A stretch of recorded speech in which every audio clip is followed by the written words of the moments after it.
great. I'm sorry, but you've got lots of girls. I've got only one son. Margaret, may I tell you something? That is the trouble. When...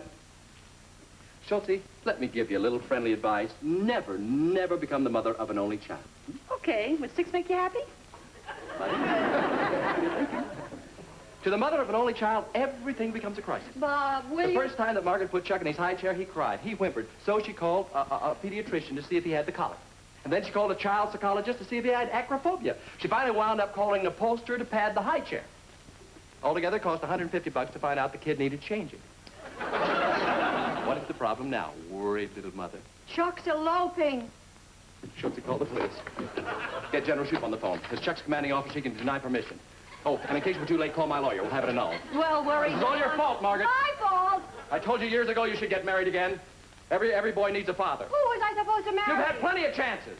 What about the upholsterer? He must have been loaded. He charged me $50 to pad the high chair. What about Paul Fonda? He never asked me. Well, then ask him. I wish I had a nickel for every girl who's asked me. I'd be as loaded as that upholsterer by now. Dial operator, ask for police. No, I mean to get that upholsterer. Margaret, Schultze, this is no time for jokes. There is no necessity to call the police. They are only planning to elope. By the way, who is this young woman? Ruth Helm's niece. Carol Henning? Mark, you mean little... Chuck's crazy about it. They're inseparable. 17-year-old Carol Henning. This is puppy love, honey. Listen, I wouldn't have come up here to bother you if I hadn't thought it was important. Don't brush this off. It's Please, serious, don't Bob. worry. Oh. I'll take care of it, honey. Please go home. Don't worry. Bob, do you remember when you were 18 and you had a crush on little 17-year-old Bernice Kaler? Bernice Kaler. There's an example. Her mother and I. Margaret, every time there wasn't a time. Schultze, call the police. Get General Shoup on the phone. Call my lawyer. Dick C. Ned. Oh, boy, if you thought... Possibly make, Margaret. Why? Forbidden fruit's always the tastiest. Put that back. It's for salad tonight. See what I mean? Well, what are you going to do? Let him elope while you stand there eating a strawberry? No, we're going to call Harv and Ruthie. And we're going to sit down very calmly and talk this out. Oh, Chuck, I've never been so thrilled in all my life. Me too, Carol. Everything's all set. Yes, we've got the license and the money. Tonight's the night. Oh, I'm excited, Carol. So do you. Say, do you think you can sneak out tonight without your aunt and uncle getting wise? Oh, sure. But, Chuck, maybe we ought to tell our folks. Oh, gosh, no. Mom would blow her top. She still thinks I'm a baby. But what about your Uncle Bob? He'd understand. Well, he might have when he was younger, but he's too old now. we've got to stop them. What do you mean, too old? They're going to elope tonight. Let's be calm about this. We've got plenty of time, plenty of time. We've got to be subtle, subtle. He's coming, Margaret. Don't act like you know anything now. So she said, that is. Oh, boy. Well, what makes you American men such great lovers? And I said, American women. Hi, Uncle Bob. Hi, Chuck. Hi. I'll see you later, Mom. I'm going to meet Carol.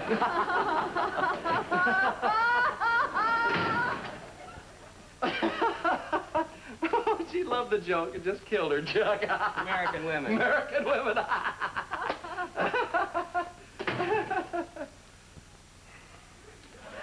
Oh, great. Nice going, Betty Davis. I'm sorry. Do Harv and Ruthie know about this?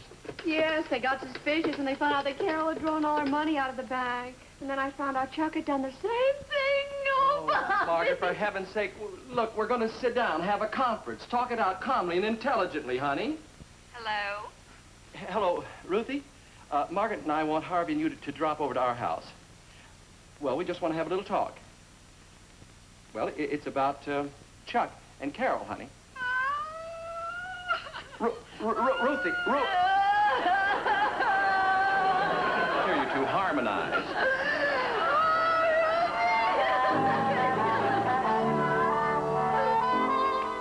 Bob, Ruth and Harvey are here. Sit down, folks. I'll put some coffee on. Thank you, Margaret. Now, you're going to tell Bob this is all his fault. Absolutely. Right to his face. Right to his face. I am going to stand right up to him. You'd better. Either you give it to him or I'll give it to you. Oh, am I going to give it to him? Hi, Hart. Ruthie. My golly, honey, I love your hair that way. It makes you look Bobby, this whole business... Let him finish. 10 years younger. Now tell him. Bobby, this whole business between Chuck and Carol is all your fault. It's my fault. Absolutely. And you're not going to talk me out of it. All right, Hart. Just tell me, why is it my fault? Wait a minute. Why is it his fault? Because Chuck has grown up under your influence. He's become an irresponsible playboy just like you. That's the reason. Now he's luring my innocent little niece away to get married. Ruthie, if your little niece gets married, only you will be to blame, honey. Me? Right. Harvey, did you hear that? I most certainly did. Now, look here, Bobby boy. You are talking to my wife. You really think we can pin it on her? Ruthie, darling, don't you see? By living with you, Carol's had before her a shining example of the ultimate career to which a woman may aspire. That of a beautiful and loving wife, a charming and devoted mother. Naturally, in her impressionable young mind, you have become a living ideal, which she vainly seeks to emulate. You know, I blame this whole situation on Bob. So do I, and so does Harvey. I knew it was too good to last. Thanks a lot. Why, it's true. Chuck is so influenced by his uncle, he wants to do everything Bob does. Well, getting married isn't one of them. Can't blame this situation on me. It's what led up to this situation I blame on you. Chuck has been raised in an atmosphere of girls, girls, girls. Margaret, I did not invent girls. Any more than Benjamin Franklin invented electricity. It's just that until Ben and I came along, nobody quite realized their possibilities. Now, may I say something? May I? Of course. Oh. Now, instead of arguing about whose fault it is, I think that we should talk to Chuck and Carol and make them see what a ridiculous thing marriage is. For them, being so young. I agree with Harvey. So do I. We've reached a milestone in our marriage. Finally, I'm right. And the sooner the better.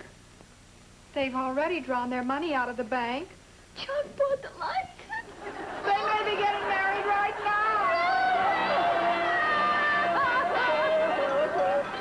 Good luck, kids. Thank you. And I know you're both going to be happy with the choice you've made. We think so, too. Oh, here's your money. Thank you.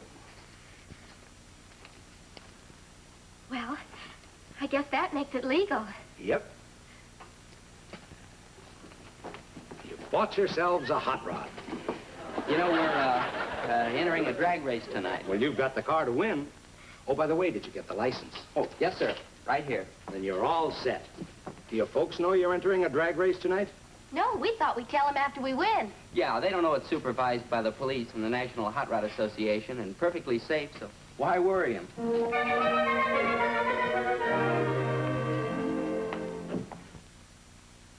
great. You look like 3 Russian dancers on a sit-down strike. Bob, we've got to talk to Chuck and Carol right away. I agree with Margaret. And so does Harvey. Believe me, you're wrong. Now, if you try to talk those kids out of marriage, you'll only make them more determined. Now, sit down, sit down.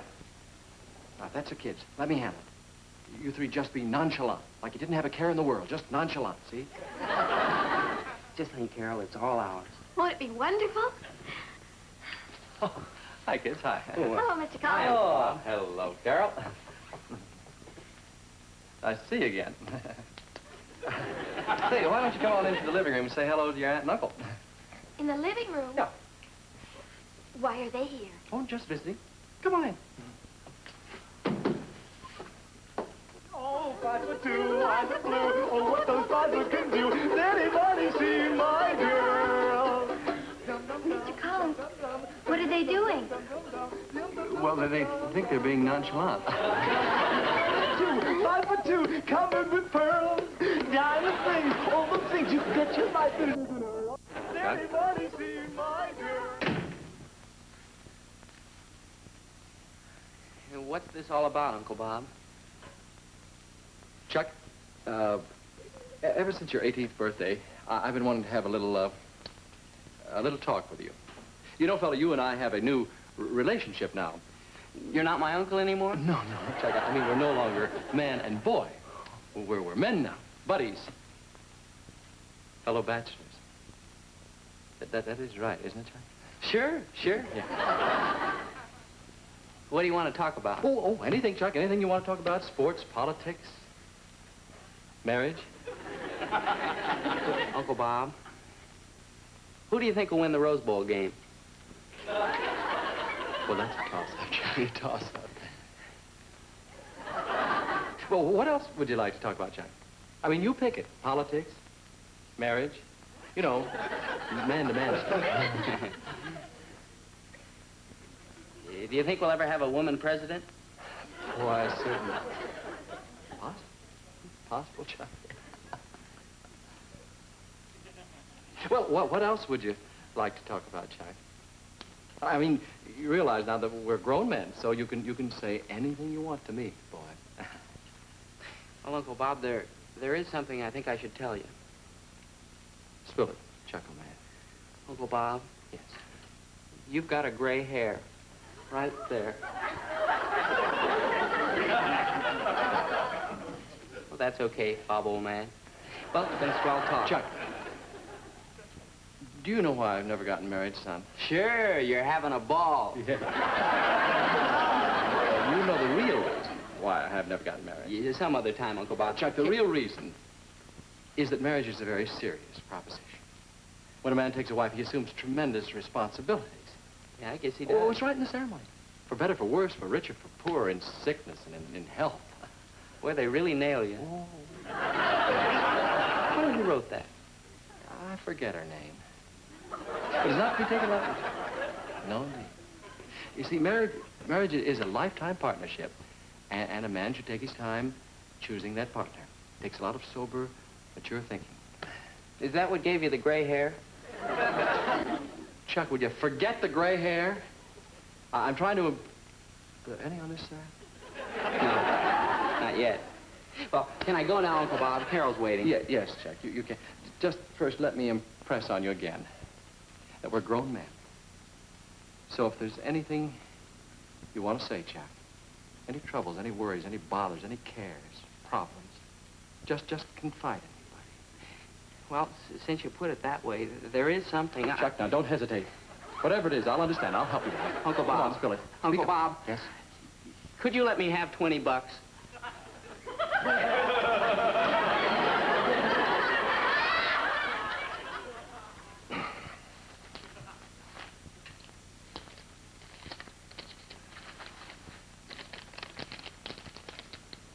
Gee, thanks. Boy, I sure do like this new relationship, buddy. Yeah.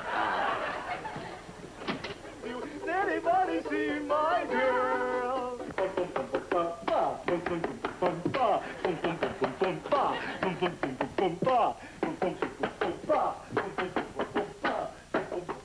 What's the matter with them? Search me. They told Daddy he can't get him out of the television chair.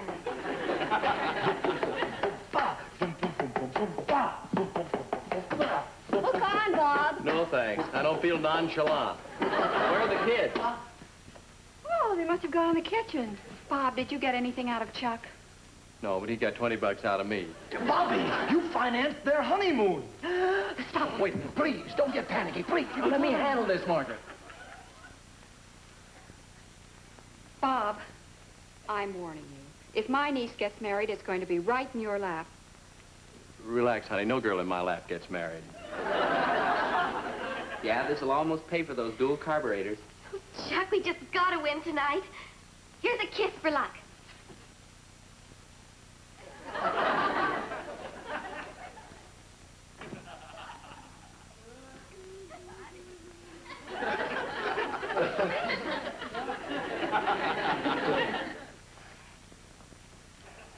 Hi, Uncle Bob. We were just leaving. Yes, we've got something very important to do. Carol. Honey, could I speak to you for just a moment, please? Uncle Chuck, Bob, wait we're outside. in a very... Carol, Margaret and I are so very happy that Chuck has met a sweet, sensible girl like you. I mean, we never worry when Chuck's out with you because we know that you will never do anything hasty or rash. Gee, you make me sound pretty dull. Oh, no. You're an exciting, charming girl. Just beautiful. Thank you. That's quite a compliment coming from you, with all your beautiful models. Oh, yes. And speaking of my models, I don't know, there just must be something about me that inspires a beautiful girl to confide in me. Oh, really? Yes. Oh, my models are always coming to me for help and advice. Well, they come to me for lots of things. I'll bet. How old are you? 17 and 2 months. 2 months. Carol, what I'm getting at is, I want you to feel perfectly free to confide in me and come to me for help. Gee, that's keen, Mr. Collins. You know, Aunt Ruth and Uncle Harvey are very nice, but I just don't feel that I can, you know. I understand, yes. Can you keep a secret?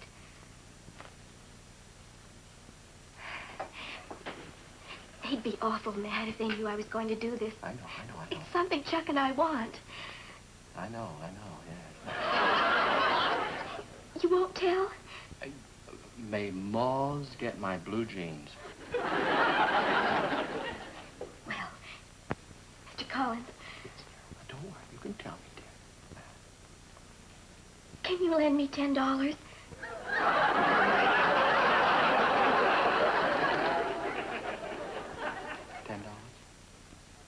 I'd settle for 5. You can have the money, honey. Gee, thanks. Carol, hurry up. Kids.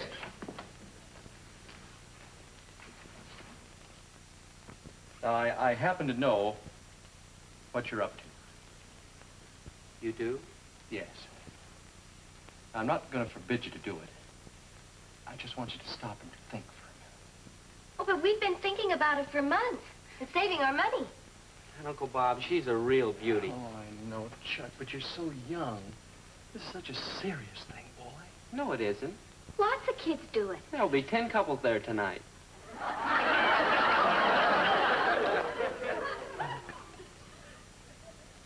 Some of them younger than us.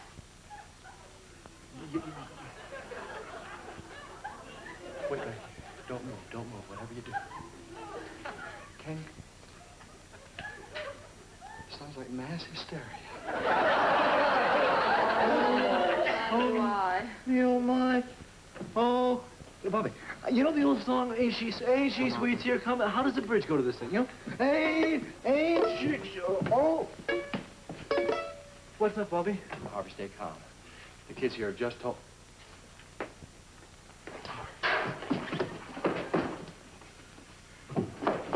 Harv, they've gone. Come on, we gotta catch them. Wait a minute, I better tell Ruthie. No, leave the girls out of this. They'll only cry. This calls for cool heads. Well, Bobby, where have they gone? To get married. Marriage? Oh, no, Ruthie!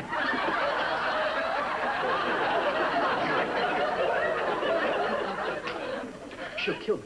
She will... We've got to find them. It shouldn't be too hard. Somewhere there's a mass marriage of teenagers.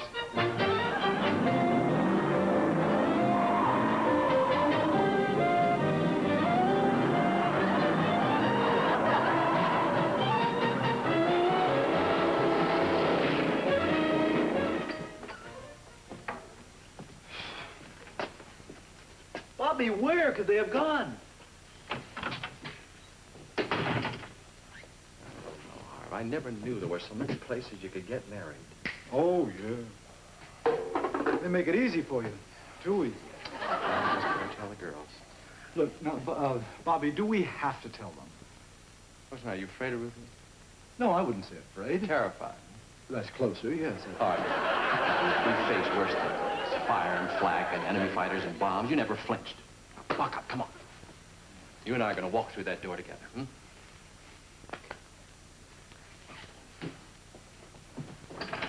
Harv! Oh! I thought you meant that.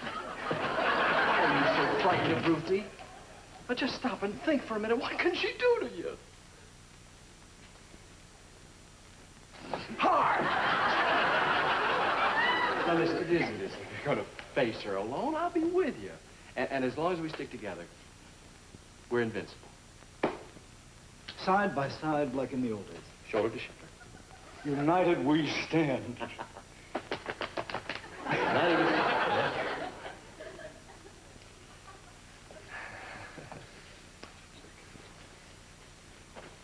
Ready? Ready.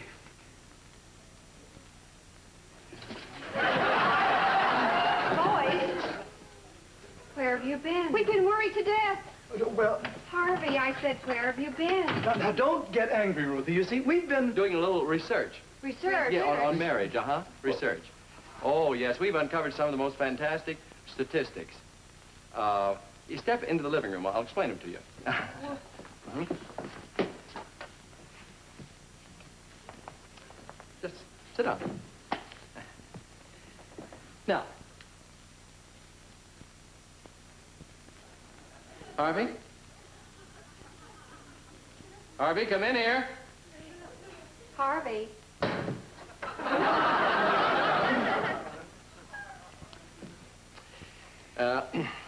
Now, this is going to amaze you, right? Oh, it'll stun him. I hope. Yeah.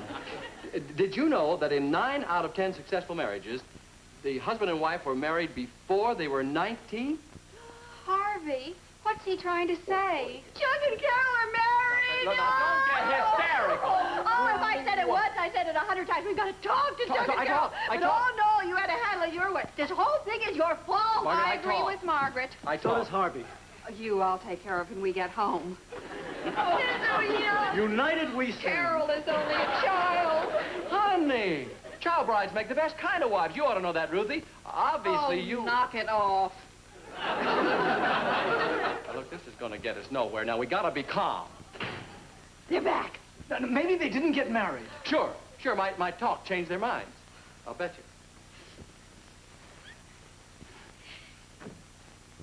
you. Well, we did it.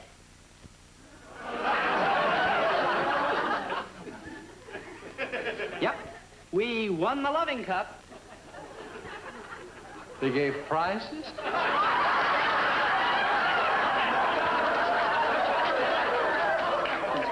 I just...